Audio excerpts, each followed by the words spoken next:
This framework is the foundation of most of the things I speak about. That is, if you understand this, you understand my entire worldview. Sovereign thinking is not motivation, it is not commentary, it is an operating system for building individuals, companies, and nations that cannot be controlled, redirected, or limited by external forces. And so today I will walk you through the architecture of sovereign thinking. That is the mental models, the systems, the capital logic, and the world building principles that shape everything. Now, note that this is the entry point, this is the blueprint, this is the sovereign mind. Now, sovereign thinking is the discipline of designing your life, your institutions, and your future from first principles with full ownership of your direction, your resources, and your outcomes. A sovereign individual does not wait for permission. No, a sovereign company does not depend on external validation. A sovereign nation does not outsource its destiny. Sovereign thinking reacts, I beg your pardon, sovereign thinking rejects reactive thinking. It rejects inherited assumptions. It rejects dependency. Instead, it builds intentional architecture that is systems, capital, talent. And if you know me, I am very heavy on talent, as well as time arranged toward a multi decade objective. Sovereign thinking is the opposite of survival mode, it is the creation mode. Now, my sovereign thinking framework rests on four structural pillars. If you master these four, you become sovereign. Pillar one, that is the internal wiring. Your internal wiring is your psychological architecture, the identity, beliefs, and mental models that determine how you interpret reality. If your wiring is weak, your strategy collapses. If your wiring is reactive, your life is reactive. If your wiring is sovereign, evidently, inherently, your outcomes become sovereign. Internal wiring is the root system of power. Now, pillar two, capital architecture. Capital is not money. Capital is capability, financial capital, intellectual capital, relational capital, strategic capital. Sovereign actors do not consume capital, they create it, control it, and compound it. Capital architecture is the engine of sovereignty. Pillar three, talent systems. Now, people are not labor, people are infrastructure. A sovereign builder designs talent systems that elevate capability, align incentives, and create generational skill. Talent, therefore, is the multiplier of sovereignty. Pillar four, world building. Now, this is the highest expression of sovereign thinking. That is creating environments, institutions, and systems that shape behavior and outlive the founder or the initiator. World building is the legacy of sovereignty. Now, the core principles. Sovereign thinking rests on seven principles. These principles are the spine, if I may, the spine of the philosophy.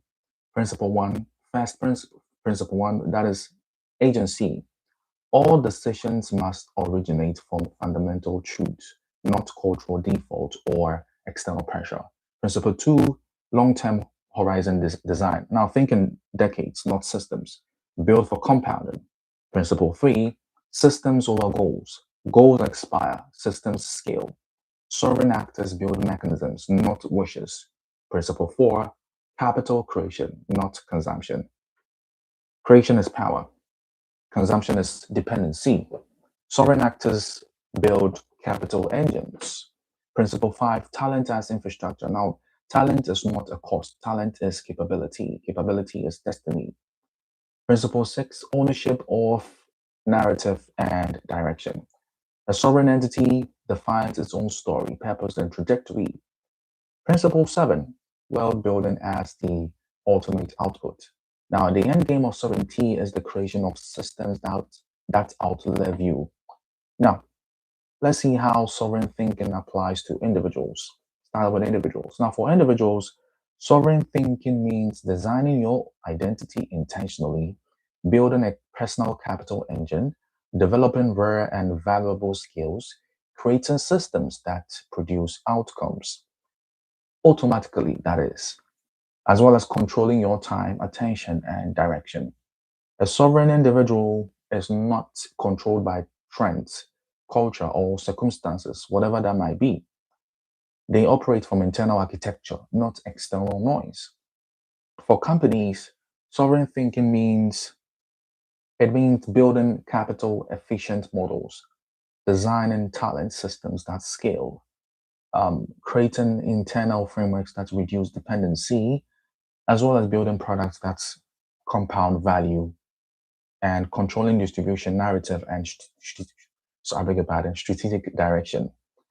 A sovereign company is not built on hype, it is built on systems.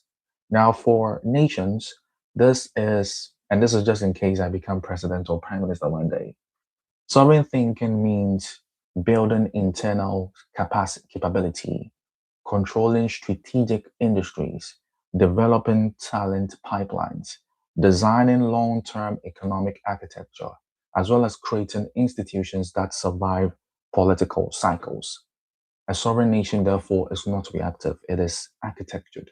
Now, to become sovereign, you must shift from reacting to designing, consuming to creating, short term to long term, goals to systems, because systems are greater than goals, dependency to capability, identity by culture to identity by design. Sovereignty begins in the mind before it appears in the world. The future, therefore, belongs to individuals who can think independently, companies that build systems, as well as nations that can design capability, builders who can create worlds. Sovereign thinking is not a trend, it is a blueprint for the next century. Sovereignty, therefore, is not given, it is built. If you understand this framework, you now have the foundation. The next step is application. That is building systems, creating capital, developing talent, and designing wealth. This is the sovereign path. This is the sovereign mind, and most definitely, this is the sovereign future. Thank you so much for joining me.